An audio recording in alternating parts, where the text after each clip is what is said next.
Que a graça e a paz do Senhor Jesus seja abundante em seu coração. Eu sou o professor Márcio Mainardes e eu estou aqui para mais um trimestre, o segundo trimestre de 2020 das lições bíblicas da CPAD. Nós estamos aqui com esta bela revista comentada pelo pastor Douglas Batista e o tema que nós vamos estudar durante esses 3 meses é a igreja eleita, redimida pelo sangue de Cristo e selada com o Espírito Santo da promessa. Se você está conhecendo agora o nosso canal, seja muito bem-vindo, inscreva-se neste canal, acione o sininho para você não perder as notificações, deixe o seu joinha, se quiser comentar, esteja à vontade e ajude-nos a espalhar a palavra de Deus compartilhando este e outros vídeos do nosso canal nas suas redes sociais. A lição de número 1, ela traz o título Carta aos Efésios, saudação aos destinatários. Mas, no primeiro momento, eu quero analisar aqui o nosso título, o tema principal do trimestre, Igreja Eleita. A igreja, que é o corpo de Cristo, ela foi eleita segundo a presciência divina, o fato de Deus conhecer todas as coisas que já aconteceram, as coisas que estão acontecendo e as coisas que irão acontecer. Então, segundo a presciência divina, ele elegeu a igreja em Cristo antes que o mundo fosse fundado. O nosso tema também fala que esta mesma igreja que foi eleita antes da fundação do mundo, ela foi redimida pelo sangue de Cristo. E a palavra redenção, que está bem fresca em nossa memória, porque nós estudamos no trimestre passado origem, queda e redenção. E você sabe muito bem que redenção fala do preço pago pela liberdade de um escravo. Todos nós éramos escravos do pecado e Cristo, através do seu sangue, ele pagou o preço, ele pagou o nosso preço para que nós fôssemos livres.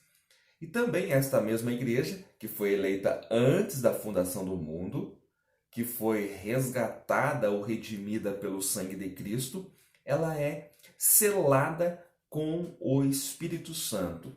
Então, esta parte está baseada no capítulo 1 de Efésios, o final do versículo 13, que diz assim: fostes selados com o Espírito Santo da promessa. E o versículo seguinte, o 14, diz que o qual é o penhor da nossa herança. Veja então que a igreja, que foi eleita antes da fundação do mundo, que foi resgatada pelo sangue de Cristo, ela também foi selada. O que isso quer dizer? O selo fala de propriedade. Aquilo que é selado fala de que tem uma propriedade, é propriedade de alguém. E a igreja é propriedade exclusiva do Senhor, porque foi Ele, o Senhor Jesus Cristo, que comprou com o seu próprio sangue. Mas o versículo 14 do capítulo 1 fala que nós temos um penhor. O que é o penhor? A palavra penhor, ela aponta para uma garantia. Então, o fato do Senhor Jesus Cristo, após a sua ascensão aos céus, ter cumprido a sua promessa e enviado o Paracletos, enviado o Consolador, enviado o Espírito Santo, este Espírito Santo da promessa, ele é um penhor, ele é a garantia que o Senhor cumprirá a sua promessa, que é a promessa de vir buscar a sua igreja. Muito bem, nós vamos estudar a carta aos Efésios, é uma carta riquíssima. Eu sei que a primeira lição é mais introdutória, vai falar de data, de autoria, vai falar da cidade de Éfeso, mas as lições seguintes serão muito abençoadoras mesmo. Esta é uma carta riquíssima e com certeza ao final desse trimestre você estará glorificando a Deus não só pelo conhecimento recebido, mas também pela maneira como o Espírito Santo atuará na sua vida através da palavra. Aos Efésios, a epístola aos Efésios faz parte das epístolas eclesiológicas, junto com Filipenses e Colossenses. Quando nós falamos de eclesiologia, nós estamos falando que esta epístola faz parte daquelas que foram dedicadas a igrejas. Eclésia significa igreja. E logia é estudo ou palavra. Então, esta carta aos Efésios faz parte das epístolas eclesiológicas. Ela é revestida de transcendentalidade. Essa palavra vem de transcendente. Trata de temas que vão além da razão. Quais são esses temas, professor? Temas como a dispensação do mistério, a eternidade, lugares celestiais, mundo espiritual e outros. Então, esta carta ela fala tanto de assuntos práticos do dia a dia, que estão no final dela, quanto ela fala de temas transcendentes que vão além da matéria, além da razão. E a dispensação do mistério é um desses temas, mas também a questão dos lugares celestiais e a questão da guerra espiritual são temas muito profundos mesmos. Mas também essa epístola trata de temas do dia a dia, como unidade da igreja, como vida cristã, santidade, a relação entre pais e filhos, servos e patrões e outros temas que fazem parte do dia a dia da vida cristã. Então, se nós fôssemos agora resumir esta epístola aos Efésios, eu diria que os capítulos 1 ao 3 tratam de coisas espirituais que acontecem nos lugares celestiais. Já os capítulos 4 ao 6 tratam da igreja local, do corpo de Cristo localmente, e fala também do lar e da sociedade em geral. Então, apesar de ter apenas 6 capítulos, ela é muito rica, essa carta. Os capítulos 1 ao 3 falam mais das coisas espirituais, e os capítulos 4 a 6 falam mais da vida cotidiana. É claro que isso não é regra, porque o capítulo 6 também tem, ali a partir do versículo 10, a parte onde está falando desta guerra espiritual em que nós estamos inseridos. Muito bem, quanto à autoria da presente epístola, não há questionamento. O autor da epístola é Paulo, ele é indicado como autor no capítulo 1, versículo 1 e também no capítulo 3, versículo 1. E durante a história não há registro de que houve questionamentos quanto à autoria de Paulo. Quem era Paulo? Paulo era o ex-perseguidor que agora é um presidiário pela causa do evangelho. Então é importante que você saiba que ele escreve esta epístola, é uma das chamadas epístolas da prisão também. Ele estava preso, o motivo dele estar preso é óbvio, a pregação do evangelho, a sua primeira prisão em Roma. Ele se chama por Paulo. Ele era aquele que era Saulo enquanto está indo no caminho de Damasco. Mas ele jamais se utilizou deste nome, Saulo, na propagação do evangelho. Ele sempre utilizou o nome Paulo, que significa pequeno. Então ele evita usar o nome Saulo, que significa, segundo o nosso autor aqui, solicitado, né, que vem provavelmente de Saul, que foi o primeiro rei de Israel. E lembrando que Saulo era da mesma tribo, da tribo de Benjamim, mas ele não utiliza esse nome. Quando ele fala de Saulo, ele diz: eu fui Saulo, né? Aquele que respirava ameaças contra os cristãos, aquele que matava crentes, que prendia. Agora ele se identifica como Paulo, e Paulo, seu nome romano, significa pequeno. Então ele tem uma nova vida, aquele que era grande, aquele que era orgulhoso, feroz, agora é pequeno, ele vive uma nova vida em Cristo Jesus. Algo muito interessante de você observar nessa saudação é a parte que ele fala assim: Paulo, apóstolo de Jesus Cristo, pela vontade de Deus. Olha só, ele enfatiza isso, pela vontade de Deus. Se dependesse dos demais apóstolos, eu coloquei aqui, jamais ele seria alguém. Mas o Senhor Jesus Cristo o encontrou e o escolheu para este propósito. Então, a autoridade que Paulo tinha era uma autoridade divina, não era uma autoridade que ele recebeu dos demais apóstolos.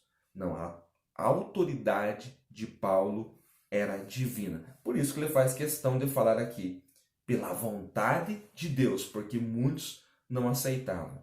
Quando ele escreve outra epístola, Gálatas, ele diz assim, pela vontade de Deus, não da parte de homens. Ele faz questão de enfatizar que Deus o havia escolhido para esse propósito de ser um propagador do evangelho entre os gentios, e a autoridade que ele tinha era uma autoridade divina. A autoria aqui é de Paulo, indiscutível. Quando que ele escreve? Entre os anos 60 e 62. Alguns vão indicar o ano 61. De onde ele escreve? Ele escreve da prisão domiciliar que ele se encontrava, conforme você pode conferir lá em Atos capítulo 28. É muito importante que você analise que desta prisão Paulo ainda vai sair com vida. O fato de Lucas ter encerrado Atos dos Apóstolos no capítulo 28 não quer dizer que Paulo foi dali para a morte. Ele vai ser solto e em breve será preso novamente. Poucos anos, talvez 2 ou 3 anos, será preso novamente. E na última prisão, aí sim, ele foi decapitado no ano 67 da presente era. Ele escreve esta carta provavelmente no ano 61, enquanto ele estava nessa prisão domiciliar, onde tinha certa liberdade. Vamos falar um pouquinho da cidade de Éfeso. Era a mais importante cidade a oeste da Ásia Menor, onde atualmente está a Turquia. Esse é um detalhe muito importante, porque você sabe que o número de cristãos hoje na Turquia, um país islâmico, o número de cristãos hoje na Turquia é um número muito baixo, são raros, para falar a verdade. Então veja que Deus tentou várias vezes resgatar a cidade de Éfeso. Grandes homens pregaram ali, né? Apolo, Priscila e Áquila estiveram ali, Timóteo teve passagem, João foi pastor ali também. E olha só, lá em Apocalipse, Deus tenta chamar Éfeso novamente à comunhão, ao primeiro amor com ele. E os anos se passaram e você sabe que hoje na Turquia, onde era antigamente a cidade de Éfeso, é claro que a cidade de Éfeso não existe mais, mas na própria Turquia hoje é muito difícil a disseminação do evangelho. Tinha mais de 300 mil habitantes, era uma mega cidade para aquele período. A nossa lição, nosso autor, ele fala em 500 mil habitantes. É um número um pouco puxado, se bem que não são exatas essas informações, mas a maioria dos comentaristas bíblicos dizem que Éfeso tinha mais de 300 mil habitantes, o que é um número muito alto para essa época. Tinha também o maior anfiteatro do mundo, portanto era um centro cultural, e na cidade fora construído o templo de Ártemis, ou o templo de Diana, a deusa da fertilidade. De que maneira que o evangelho chegou a Éfeso? Então nós não vamos ler aqui todos os textos, mas eu aconselho você a abrir e ler na sua Bíblia Atos dos Apóstolos, capítulo 18, a partir do versículo 18. E no versículo 19 você vai ver que Paulo está chegando em Éfeso juntamente com Priscila e Áquila. Mas ele não fica em Éfeso desta vez. Ele se despede, conforme você vê no versículo de número 21, e vai a Jerusalém, e Priscila e Áquila ficam em Éfeso. Aí é que vai vir Apolo, um eloquente pregador, vai vir até a cidade de Éfeso e vai começar a disseminar o evangelho, e ele vai ter ali o contato com Priscila e com Áquila. O capítulo 19 é o texto bíblico que está na sua lição. Capítulo 19, dos versículos 1 ao versículo 7, onde Paulo chega ali e fala a respeito do Espírito Santo, e os irmãos dizem claramente que nem haviam ouvido a respeito do Espírito Santo, não haviam recebido o Espírito Santo e nem conheciam e nem sabiam da existência do Espírito Santo. Então Paulo vai impor-lhes as mãos e eles vão receber o Espírito Santo, e a partir dali a igreja começa a crescer a partir desses 12 homens, conforme está no versículo de número 7. No capítulo 20, os versículos 17 a 38, você vê que Paulo está em Mileto, ele não vem até Éfeso, e ele chama os anciãos de Éfeso, e há uma despedida ali muito tensa, um pouco triste até mesmo, que Paulo profetiza que eles não verão mais o seu rosto. Então esse é um texto um pouco triste, mas ele está registrado aí em Atos, capítulo 20, os versículos 17 ao 38. É um texto bem interessante, onde Paulo abre o seu coração e onde os irmãos também, os anciãos de Éfeso, que vão até Mileto se encontrar com Paulo, eles também choram pelo fato de Paulo dizer a eles que eles não verão mais o seu rosto. Queridos, nesses minutos que nós temos, eu quero fazer aqui um rápido resumo destes 6 capítulos da Epístola aos Efésios. Resumo da Epístola. O capítulo de número 1. O que nós temos e podemos destacar no capítulo 1? No capítulo 1, eu destaco o propósito eterno de Deus antes da fundação do mundo. Então, ali mostra claramente que a igreja não é um acidente de percurso, que a igreja não é o plano B ou C. A igreja é eleita no Senhor ainda antes da fundação do mundo, e isto mostra a obra gloriosa do Senhor, a maneira como o Senhor é perfeito, o fato de Ele saber todas as coisas, e a eleição que acontece antes da fundação do mundo. Não se preocupe muito, queridos, com essa questão de eleição e predestinação, que nós vamos ter aulas específicas para falar a respeito desse assunto. No capítulo de número 2, nós temos a salvação pela graça e a reconciliação de judeus e gentios pela cruz de Cristo. O capítulo 2, portanto, é um capítulo doutrinário, talvez seja o principal capítulo da Bíblia a respeito da soteriologia, da maneira como nós somos salvos. Somos salvos pela graça, mediante a fé. Então, essa parte doutrinária está no capítulo 2. O capítulo 3 fala da revelação da sabedoria de Deus mediante a igreja. A sabedoria de Deus é revelada através da igreja. E também, na segunda parte desse capítulo 3, nós temos ali a oração por um maior conhecimento de Deus, que é um problema se nós não conhecermos Deus de forma correta. Ele é um Deus todo-poderoso que pode fazer muito mais além daquilo que nós pedimos ou pensamos. É desta maneira que ele finaliza o capítulo 3. O capítulo 4 é muito profundo. O capítulo 4, Paulo fala de vários temas que são essenciais para a igreja hoje. Unidade, que é a característica principal da igreja. Ele fala dos 5 ministérios, um assunto muito pouco falado no meio pentecostal.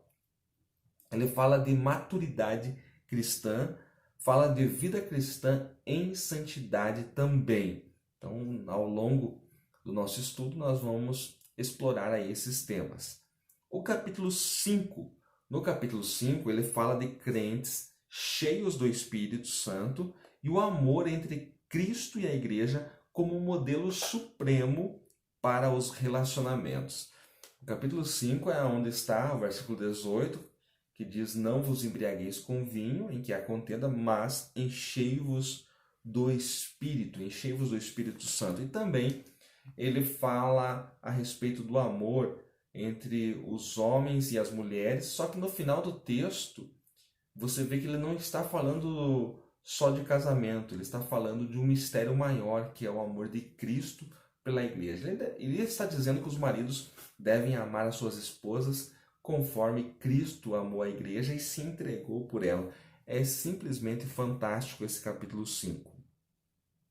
No capítulo 6, o último capítulo dessa epístola, é onde está a batalha espiritual. E ele fala também das armas que devem ser utilizadas nesta guerra espiritual. Então, o capítulo 6 é muito profundo quando ele fala a respeito desta guerra, e é um momento propício para nós levantarmos essa questão, que muitos crentes não sabem que nós estamos em guerra. Nós estamos numa guerra, e essa guerra não é contra a carne, não é contra o sangue, mas é uma guerra nos lugares celestiais, contra os principados, potestades, dominadores, contra as hostes espirituais da maldade. E muitos cristãos não sabem que nós estamos em guerra. Esse é um tempo de guerra. A parte final do capítulo 6, ele faz ali a conclusão desta epístola. Queridos, apenas nesses apontamentos que eu trouxe aqui, então hoje não foi uma aula específica, e sim alguns apontamentos, uma pré-aula com alguns apontamentos a respeito deste tema para você elaborar aí a sua aula. Eu espero que esses poucos conceitos eles sirvam para te auxiliar na preparação da sua aula e que o Espírito Santo lhe dê sabedoria e capacidade, que você seja um instrumento de Deus.